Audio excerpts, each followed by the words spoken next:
perfectly tidy tedding job doesn't just depend on a high quality implement. The machine has to be correctly set up too. Using the KW 8.82, we demonstrate here the adjustments needed to set up the rotary tedder optimally for quality forage production. The rotary tedder is first attached to the tractor lower link arms. Then the drive shaft is slid onto the PTO stub with safety guard secured. The hydraulic hose from the tedder is connected with a valve on the tractor. A double acting valve with float setting is all that's needed for changing this tedder to transport mode or working position. Next, the top link is attached via one of the 3 available holes, whereby the slot is used when the additional height control wheel is used.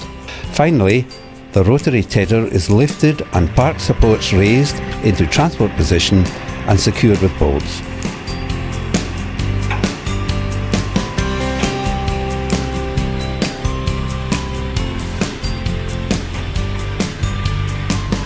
When the rotors are lowered into working position, the tines are checked to make sure that they are at the right height. For best forage results, the tine ends should be 2 to 3 centimeters over the field surface.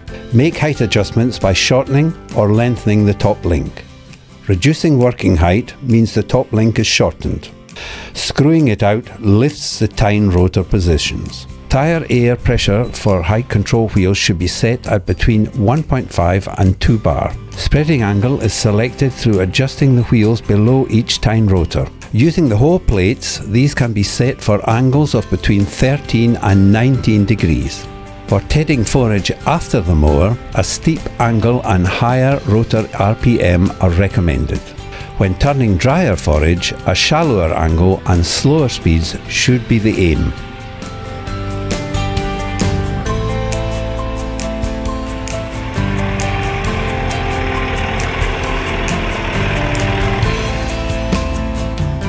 Change the rotary tedder from transport setting to working position via the double acting valve and bring the control lever into float position. For swath turning, tractor rear hydraulics must be set at float. Before driving into the forage crop with the rotary tedder, check for the correct rotor speed. Activate the PTO during idling and then set the PTO speed, depending on harvest conditions, between 350 and 450 RPM. Move a few yards into the crop and then stop. Check the quality of the work and the tine rotor height.